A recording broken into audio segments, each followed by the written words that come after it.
My name is Tracy Chirikas.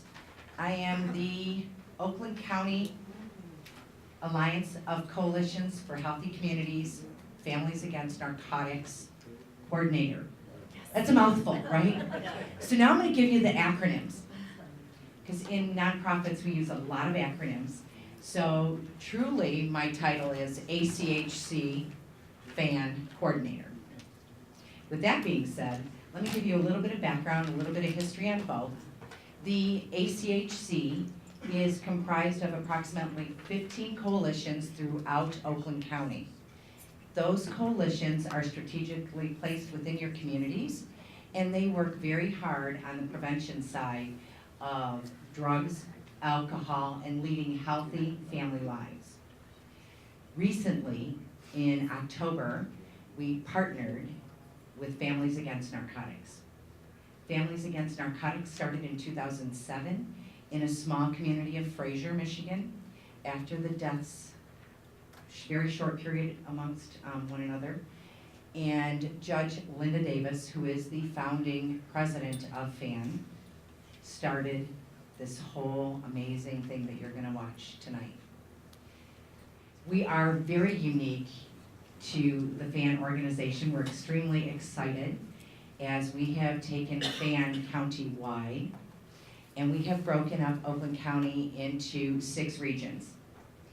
So far, 1 region has launched, that is the Southeast region, that launched November 17th at the Clawson Municipal Center.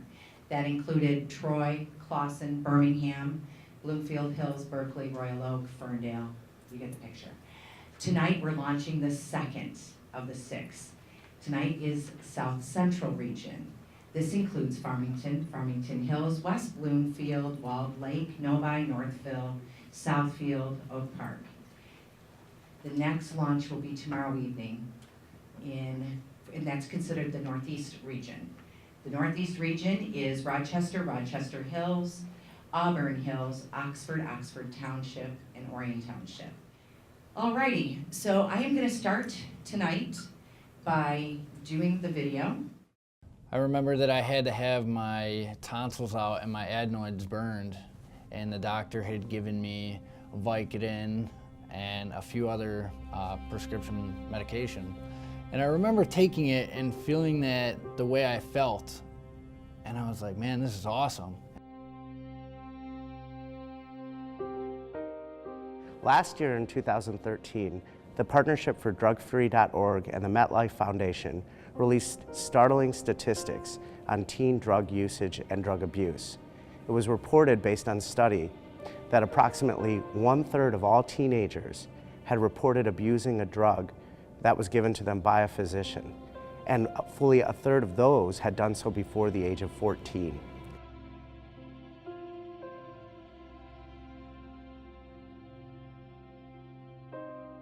The week before high school, I had an incident where I sustained a closed head injury.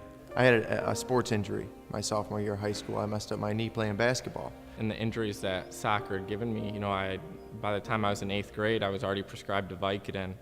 It was a fairly serious injury. I went to the hospital, and while in the hospital, I got morphine for the pain, and I was sent home with Tylenol 3. Taking that pill, it gave me a feeling that I had never felt before. It filled that void that I thought I was missing. By the time I was a sophomore, I was being prescribed morphine, and that eventually that chemical addiction just took over. I noticed they did something to me. They gave me, or had an effect on me, and made me feel different. I tried the Vicodin that she gave me and absolutely loved every second of it. I couldn't walk right, I couldn't talk right, and looking back, it's kind of crazy that that's the feeling that I loved, but at that moment, nothing mattered, and that's all I wanted, was my mind to be silent. I started when I was about 14 years old with a sports injury, and I played football and I wrestled, and I was a great football player, and I was a varsity football player by the time I was 16 years old, and I got an injury and the doctor prescribed me Vicodin. And as a result of being prescribed Vicodin, I picked up this addiction, and I was addicted to pills, and I was a kid. It was given to us, this Vicodin, and we were told whenever he needed it for pain to just go ahead and give him one. So we started with that, and it was very effective for the pain. I mean, he was basically no longer in pain whenever we'd give him a Vicodin. And it got to be more common. He continued to play sports. There was no, with the Vicodin, he was able to participate in football, continue to participate in football, continue to participate in wrestling. He wrestled as a heavyweight wrestler. And we took him off, he came off the floor one day wrestling, I remember, and was just in so much pain that we took him back, and the doctor said, well, give him more Vicodin. By the time I was 18 years old, I was full-blown addicted to opiates. I had tried heroin for my first time, and I was strung out by the time I left high school. At that time, as educated as we were and as smart as we were, we didn't know that the opiates in the Vicodin were synthetic, basically like a synthetic heroin. It's an opiate. Now, I've done research since, and they had opium dens 3,000 years ago in China. If you look at who the opium addicts were in China, it wasn't the poor peasants and the poor people. It was the sons and daughters of the wealthy and the aristocrats that became opium addicts and spent their time in these opium dens. And that's what we're doing again today, except we're doing it in a different way. We don't start them on opium. What we do is we start our kids in a sports program, and somebody prescribes to him or her, and they don't tell you when they give it to the parents. They should say, here, take this substance. It's just like the addictive properties of all these opiate addicted people for 3,000 years, and give this to your child. I mean, I wouldn't have taken it. I was, what are you, nuts? There's no way I'm giving this to my kid. No way. But what instead I hear is, oh, be careful, don't give him too much because the Tylenol in it may affect his liver. We have to remember that using these kind of medications, even in situations where the patient may not need them, can lead eventually to more serious problems with drug abuse and drug experimentation.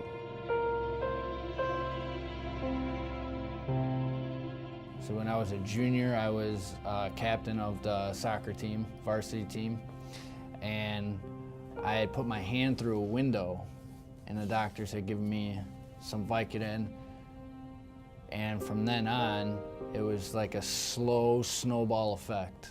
My buddies, wanted me to try this, and before I never wanted to. One pill led to another pill, led to 3 pills, until I wanted to make this financial decision because Vicodin was costing so much money, and it wasn't getting me high enough.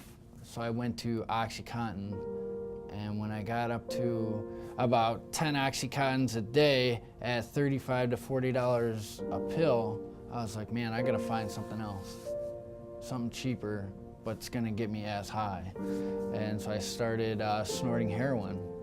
I think if they had explained to us as his parents the addictive nature behind Vicodin, maybe we would have thought twice. Maybe a Tylenol would have been a better choice of the prescription versus a Vicodin. Being parents, we're trusting our medical profession to give us things that are going to help our children. I'm not blaming the medical profession at all, but had we been given the ability to make an informed decision, probably we would have made an entirely different decision. Kid gets hurt, don't let him give it Vicodin. Maybe temporarily, but not on a per-needed basis, not 120 pills, not over any kind of time. It's got to be immediate and done, if you do it at all. I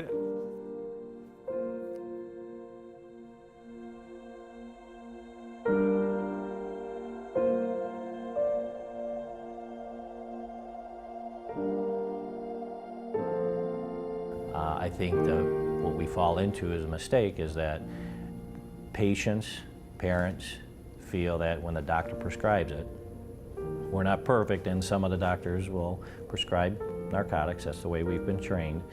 But there's an education piece, and I think the parents have to take that role and responsible that we know it's highly addictive, and how do they want to manage it with their child. It's a short term for acute pain, though. It's not for chronic pain, especially in dentistry. And there's dentists out there that prescribe 30, 60, 90, refill after refill or refill. I can't imagine a dental problem that would ever need something like that. Doctors must realize, as well as the patients and or their parents, that long-term opiate use is really a short-term prescription for drug overuse. And in case not only even for children, but also the geriatric population as well. A patient just told me today, my grandfather just passed away, and he was on hospice, and I was cleaning his house out. I found over 500 Vicodin, at least 1,000 Tylenol 3s. These drugs, the patients aren't even taking. You know, a lot of them they're not taking. These drugs are just left in people's homes, and the kids are going to find them. And when the kids find them, that's where it goes crazy. I think pain tolerance is very good in our adolescent community, and because of the highly addictive component of opiates, I try to limit the use of opiates. If you don't need it at all, I wouldn't use it. If I'm an already addict going to a doctor and the doctor can tell, hey man, you're taking way too much of this, why do you keep giving the medicine? 'Cause you're killing so many people.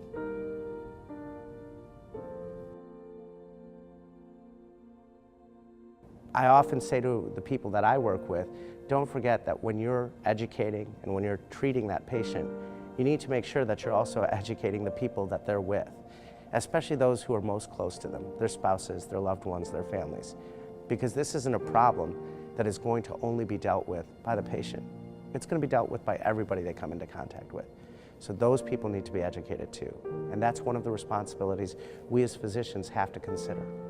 I remember when he first started in recovery, he had a sponsor that had just gotten out of prison and had been in prison quite a while. He had this tattoo on his arm, on his shoulder to come down. It was a demon, and this demon had people in its mouth, and it was just the ugly, awful looking thing. And I was talking to the guy, he was painting something, my son and I were talking, trying to start the recovery process for him. And I looked at that and I said, I know that demon. I know exactly where that demon resides, and he resides in opiates and heroin and this addiction. This addictive process is this demon, and this was some ugly thing. And that demon is in your life, and he don't leave. He won't leave. He controls your child, owns your child. And it starts with a 15-year-old innocently taking some Vicodin. If the doctor wouldn't have initially wrote that original prescription, which first introduced me to opiates, I think my life would probably have ended up with the American dream. I think a lot of the choices that I would have made would have been different, and I would have a different path. I'd probably have the 2.5 kids and a white picket fence. Prescription drugs have many side effects. They can make you puke, they can make you feel this, they can make you feel that.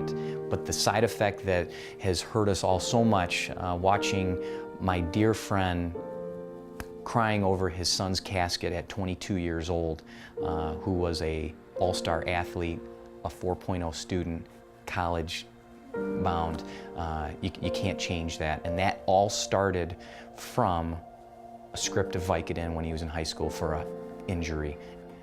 That's the real side effect of these drugs.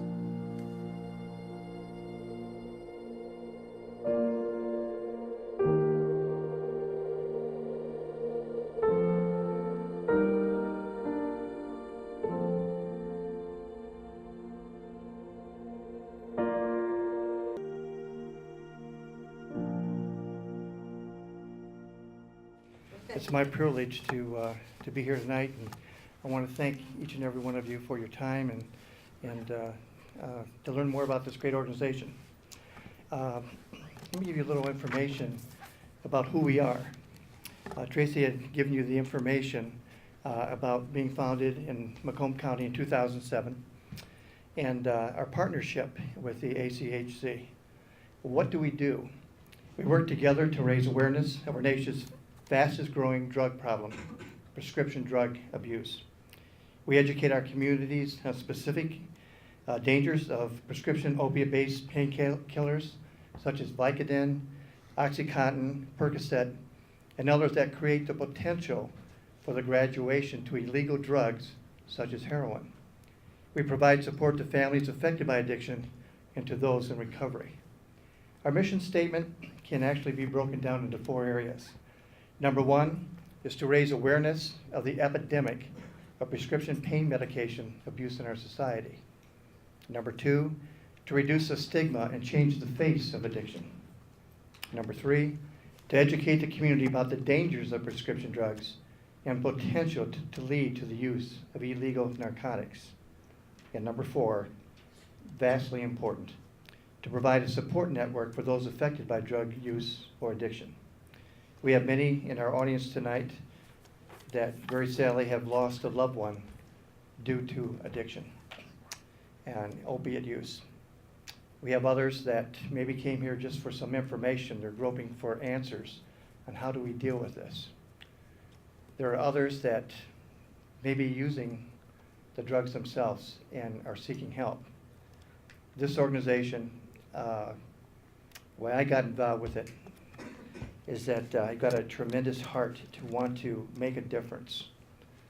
I have the largest prison ministry in the United States, and my lovely wife and I, we go to the prisons several times a week, and we see your sons and daughters. We see the devastation of incarceration and the steps that led to being where they're at. But let me also tell you that that just is a slice of their life. Addiction can be just a slice of someone's life, and our goal is to make sure that it doesn't dictate who they are on this earth, that they do matter. May have some issues, but let's get to the real reasons why they are using so that we can stop the proliferation of pain medication in this country. It is my utmost honor to introduce to you tonight our guest speaker, Dave from FAN. Come on up, Dave.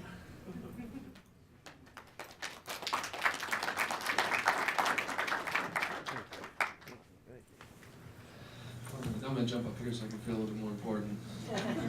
How's everybody doing tonight? Great. Oh, perfect. Usually I have to fight with people to give me a response, but we're starting off good. My name is David, and I'm a drug addict and an alcoholic. I start that way every time I do a speech for 2 different reasons.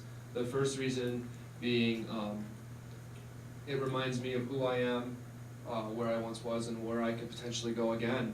And the second reason is because when you think of a drug addict or an alcoholic, most people will think they had a stigma in their head of my man out on 94 in Maross with the tattered clothes and hasn't showered in weeks or months with a sign saying we'll work for food. That's the guy with the problem, right? Not me.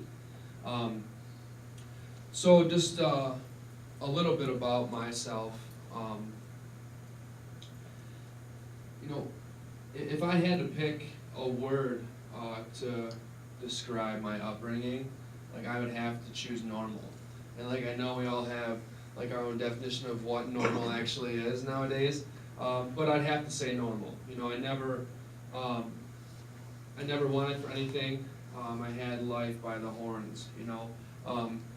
Most people ask me well, what went wrong in your life? Was your dad an abusive alcoholic? Was your mom a crackhead? Was your sister turning tricks at the gas station to support her habit? And no, I'm the only alcoholic, drug addict, the black sheep in my family, and I trace it to every branch, limb, and twig of my family tree, and it's nowhere. In school, I didn't get good grades. I got exceptionally good grades. I was a first state, all-state shortstop.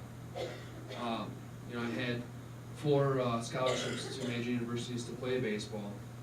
And I think, when I started for me is, just another brief history is I go around with, on behalf of FAN, I go into high schools and I do a lot of speeches for health classes, awareness days, different functions. And these kids really can relate to what I have to say because you know, I look young enough, and I dress in a way and I speak in a way that they know that I've been through. But I'm also old enough that they'll listen to me, you know. So where it started for me was, you know, I met a girl the end of my freshman year of high school, and I dated her all through that summer. I dated her my sophomore year, my junior year, my senior year, like I was gonna marry this girl, right? And I did everything with her, you know. In high school, I did what kids do. You know, I smoked weed and I drank, I partied, you know. I ran with really good people, really good friends, and I had some not so good friends on the side too.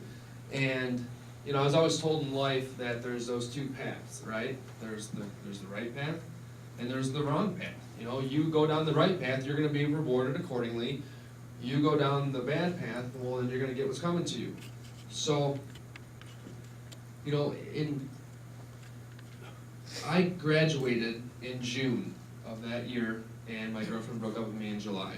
So the girl that I was gonna marry washed her hands and was done with me, right? And it wasn't even like stemming from anything like a drug addiction or any sort. It was just, she was just moving on with life, right? So instead of me calling on my good friends and saying, hey, listen, Kelly broke up with me, I need to vent, I feel it, I need to talk it out. No, I called the bad friends and said, listen, I'm feeling what I'm feeling inside, and I want to numb it out as quick as possible. So I started smoking weed and drinking like every day for the next 3 months straight. So my friend that came to me, every time we hung out, we never got in trouble. The drugs did exactly what they were supposed to do, and he never lied to me. Nothing bad ever happened. So one day he comes to me and he says, hey, it's a little dry out there. I can't get any weed, but you ever heard of Vicodin? And I said, well, yeah, I've heard of it. I had it for an injury, but that's about it. He's like, well, here, try one. So I said, okay, you know, why not? He's never lied in the past, you know, and nothing bad's ever happened. So I took it, and like I instantly felt this feeling that I had never felt before. You know, it was like, oh my God, right? So then, right then and there is when the addictive thinking came into play, because I said, holy shit, if one of those did that, I can only imagine what two's gonna do. And then it was, 2 of them did that, 4 is gonna set me over the top, right? And it just kept progressing and getting worse. And now, next thing you know, I'm shoveling handfuls of pill in my mouth, right? So, but I still didn't reach that unmanageability part that we all like to talk about, you know? Because I still had a family, I still had a car, still had a bank account, like, it's a bank account, right? So, especially when you get in the real bad part of it. And nothing bad was happening, but there was always that line in the sand, you know, that I would never cross. You know, I'm never gonna crush up a pill and stick it up my nose, you know, like that's not gonna happen. So, well, now I'm trying to fund a habit of eating 35, 45 pills a day, you know, going doctor shopping, doing whatever I can, and I discovered Oxycontin. So I started sniffing Oxycontin. I crossed that line in the sand, you know, and then it got to the point to where here I'm trying to fund a $300 a day habit, and now like life is just completely gone. I have nothing. All I'm doing is living for this drug, right? And I'm committing crimes. I'm robbing people. I'm living on the streets of Detroit, and like I said in the video, I had to find actually a financial feasible way to have a habit. So I started with heroin, you know. And the messed up reality is I was in rehab for pharmaceutical pills, and learned how to shoot heroin in rehab, right? So I get out, and now I'm just a full-blown strung-out heroin addict. Like nothing else mattered. I lived for drugs. Whatever I had to do, I was gonna do it, you know? And then I had this like ingenious idea that I'm just gonna start selling drugs. Well, we know that when we're a drug addict, you're gonna try selling drugs, you're not gonna make much money, you're gonna end up doing them all. So then I have a debt to the street, you know? And this is all from some suburban white kid that was a star athlete. And now I'm living in the hood, committing armed robberies. Like, what went wrong? Where did this all transition? So I spent the first half of my 20s in and out of jail. 30 days, 60 days, 90 days, 6 months, 10 months, a year, in and out, in and out. And because it never scared me, nothing ever. And I would get out and I would do the same thing all over again, right? Because all the while, I was just trying to find a successful way to get high and manage life. And that's not a reality. Like, it's not going to happen. So, you know, every time I would go to jail, I'd get out, I'd go home. I'd go to rehab, I'd get out, I'd go home. Like, nothing changes if nothing changes. Like, that's a fact. Because I kept doing the same over and over, expecting different results, and us in the 12-step community know that that's called insanity, right? So, I remember I had gone back out, and I was shooting dope in an abandoned house in Detroit, and the next thing I know, I wake up, and someone dropped me off at St. John Moros Hospital with a note stuck to my forehead by a piece of gum written on a dirty napkin that said I OD'd. I don't know who took me there, how I got there, but someone didn't want me dying, and then they took me there, dropped me off at the front door of the emergency room.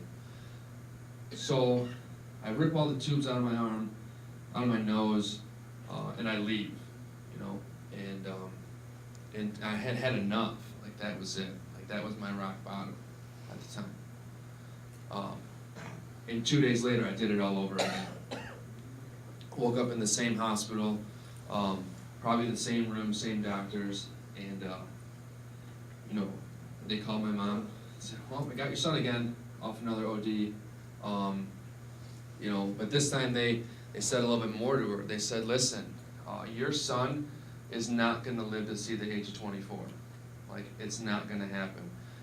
Because to the normal person, they'll say, dude, that's killing people. Like, stay away from it. Us as heroin addicts, I'm saying, give me 2 of them, right? Because the people that are ODing, they just either have a low tolerance, they're doing too much, they don't know what they're doing, and they just can't do it right? But I can handle it. So that's what I did, you know. So overdose after overdose, doctor said, listen, your son's only going to be able to knock on death's door so many times before it answers, and he's laying 6 feet deep. So I'm just letting you know, because I would always tell my mom, you know, this time is different. This time's going to be different. I'm done. I am done. Like, I am never going back to jail, right? How many times I've said that? I can't even count anymore. So back home, and I had since relapsed after another overdose, you know, because it was everybody else's problem. It wasn't me, right? So I tried geographic locations that didn't work. Go back home, and now I've since relapsed, and I'm just like trying to steal whatever I can. I'm stealing everything from my mom, my family, my loved ones, committing retail frauds, larcenies, armed robberies. And what's pretty crazy about my mom is she was always that quintessential mom that would be at my games or my high school functions, wherever she was, she had a camera, and she's like, gather your friends together, like, let me take a picture of you. It's like, dude, leave me alone, right? Like, I don't need that. And also, she's like borderline OCD. Like, she has this storage unit in her basement, and she has all those Rubbermaid bins, you know, and they're all color coordinated for the seasons. Like, green is Christmas, and orange is Halloween, and pink is Easter. It's really weird, really weird. And she labels everything. Everything in the contents of these bins are all labeled, right? So, and the sick reality of it is that it made it easy for me to know what was in these bins so I could steal. Like I would steal the ceramic Christmas tree or the fluffy bunny rabbit. Whatever I could turn a profit on, I was stealing it and I was selling it. Like it didn't matter what it was. And so I went down there one day and I find this new bin. So I'm like, I'm about to hit a major lick because this bin's never been here before. So I open up this bin and like I see, of course, there's pictures of me because that's what she always had in every other bin. So I'm like, well, ain't no one gonna buy no pictures of me, right? So I just kind of threw those off to the side and I dig a little deeper and there's like some clothes of mine, like a shirt and tie and pants, and throw those aside. And then I come across this guest book, and then underneath this guest book were these sample prayer cards, and they had my picture on it with my birth date but no death date. It was my funeral planned out in this bin, and like it was the most surreal thing I've like ever had to see. Like my mom accepted my death, she knew it was happening, and it was only a matter of time before she had to pack up that bin, take it to the funeral home, and say, here's everything you need. Like that's it. I was gonna die a dope fiend, and that was it, right? So to tell you that that was it, I mean, you can't get any much lower than that, and I stopped. I'd be lying to you, because I still went out after that, and my addiction got even worse, because that's how I coped with problems. That was my solution. Drunk, get high, getting drunk. So then, towards the tail end of my addiction, my 3 drugs of choice were heroin, crystal, meth, and alcohol. Like it was just one after another. So now I'm just all alone by myself, cooking up meth in a pop bottle, trying, because I'm just gonna substitute one drug for another. Like that's all I was doing. And you know, it was just a point after that to where people ask me, so like when did it stop? Like what was enough? Because people say, how come you didn't stop after you saw your funeral in a bin? Like, how sick are you, right? But I was in jail and we're waiting to be classified, and at this time I didn't even know what my fate was. Like I think I was facing like 15 years in prison at the time. And there's this guy, he was standing on the wall next to another inmate, and he was like this old man, like 60 years old, and he asked me, he said, what are you in for? Right, the famous question, what are you in for? And I was like, well, I'm running from some warrants, and I don't know what's gonna happen. He says, you shooting dope? I said, yep. And I said, what about you? He goes, oh yeah, heroin, you know? And he goes, so you were shooting it, huh? I said, yeah. I said, what about you? He said, kid, look at me. He goes, I have no veins, right? And his veins are all sunk in and collapsed and just looking like shit.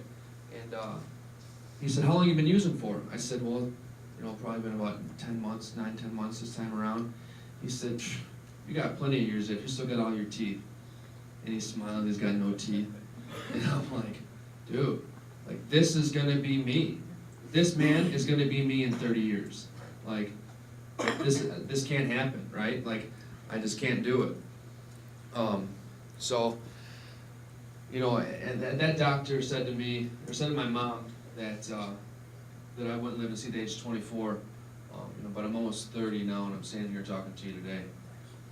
You know, it wasn't easy, you know, but it can be done. You know, I was that guy that was in and out of rehab, in and out of jail. But now I just went, you know, I've since turned a mess into a message, you know, that's what I do, you know. It's, how many people in here are like, are in recovery? Okay, awesome. How many people have heard of FAN before? Awesome, perfect, that's awesome. Well, like, I'm definitely grateful to be here. You know, it really is like beneficial to my recovery. And you know, in this time, you know, as I'm speaking, you know, I want you to think of questions because they're not going to get really, you know, a time to ask someone as, you know, I'll be as honest and raw and truthful as possible, you know. And I like to kind of ask questions too to you people. Like the question I ask is, how many people know someone who has or had cancer? How about diabetes? Drug and alcohol addiction. Right, so that's the common census every time I ask that question, and people are like, well, what is the correlation between those? Well, why do you ask that question? You know, we all know that there's two types of diabetes, right? There's congenital and there's acquired. You're born with it, or you shove enough donuts in your face over a matter of time, something bad's probably gonna happen, right? So, and then they say, well, where are you going with this? Well, I can't go to the doctor and take a picture of my lung and find a lump of alcoholism, right? I can't draw my blood and find out that I'm a drug addict. And the thing is that we help cancer patients, we talk about it, we help diabetics, we talk about it, but then here comes drug addiction, and what are we saying? Not me, not my kid, right? So, I use this little thing too, is that people, they say, didn't you know drugs are bad for you? Well, no, I thought they were good for me, right? Of course I know they were bad for me. People are like, well, then why did you do it? These young kids ask me, why did you do it? And I say, listen, okay, so here's a box, right? I got a box right here on this stage. And inside this box is something that could potentially be bad for you. I'm gonna step out for about 25 minutes. Whatever you do not look in that box. And you see these kids, and they're looking at nothing, an imaginary box, and they're like, man, I wonder what's in that box, right? There's something in there. What is it? And you know they want to look in that box. And they look in it, and nothing bad happens, right? And they're like, what do you mean? Nothing bad happened. You told me not to look in it. Well, nothing bad happened. So then there's that same box, and they keep looking in it, and nothing bad ever happens. And then finally, one day, they open the box, and a puma jumps out and bites your head off. And they're like, something bad was in there. But it's all about curiosity and peer pressure. Like, that's what it is, right? So, you know, to the people that don't, that feel like it's like there's no hope, or why isn't anything going my way, you know, to such people that are new in recovery, right? Because when I was new in recovery, I had back problems. I wanted my money back, I wanted my car back, my family back, my life back, right? I wanted everything back, all at once. And I didn't get it, because I'm based on instant gratification, baby. It's all a surrender way, right? So nothing would happen, and I'd give up time after time, because nothing was going my way. I had no patience. I didn't want to wait for anything. So someone shared with me one time that he's like, well, think about this. You got a puzzle, right? So you take this puzzle, it's 50,000 pieces, and you dump it all on the table, right? And you throw the box aside, and you start trying to put this puzzle together, and you don't. You fail time after time. And you're just like, I can't do this, I'm done, I'm just giving up, right? Until you say, well, listen, he says, well, have you ever asked for any help, any guidance, someone to show you what to do? I said, no. He said, well, why don't you look at the box? Look at the picture on it, right? Because that's what people look at the box. So, next thing you know, half hour, this 50,000 piece puzzle is completely finished. The guy says, well, how did you do it? And he said, well, I looked at the box. He said, well, what was the picture on the box? He said, it was a man standing inside of a world. And he goes, well, how did you do it? He goes, well, it was really easy. All I did was I worked on the man first, and then the world kind of fell into place around it. Right? So you work on yourself first, the world's going to fall into place. It does. It's promised. Right? You have to do the footwork, but it's promised. It can happen. But if you try doing it all at once, it's just not going to work, you know. I heard that 10 years ago, and it's stuck with me ever since. So I'm really grateful to be here, and I thank FAN and the ACHC for letting me be here to share my experience, strength, and hope with you people. And you know, this is a great thing. So thanks for being here for me. Thanks for letting me share. I just want to personally thank every one of you for coming tonight and being a part of this. Our future permanent home, this is a great venue here, but we couldn't schedule it every first Friday. So starting in January, we will be over at Woodside Bible Church on Middle Belt Road, just north of 12 Mile. And that we'll meet this chapter, the first Friday of each month. And I truly can't thank you enough. A little bit nervous, this is our kickoff, and I'm just thrilled that the people here, that you care so much and are making a difference. And hi, my name's David. You already heard enough from me. But I want to say one thing of what FAN does, because it's something stuck out that this firefighter said and what this woman said over here. It's because of Families Against Narcotics, we pushed and fought for a bill that was just passed through legislature where families can be prescribed, that have families that are addicts can be prescribed naloxone. So they're prescribed these naloxone kits. So if someone does overdose in their presence, they can inject them with this Narcan naloxone and potentially save their lives. Before that wasn't possible, and because of FAN pushing for this, that bill was passed, and now just that split second, there could be lives saved, and their jobs don't have to be any harder, and no one has to be like this woman back here and be crying because they lost a daughter or a son or a grandchild. So thank you everybody for being here.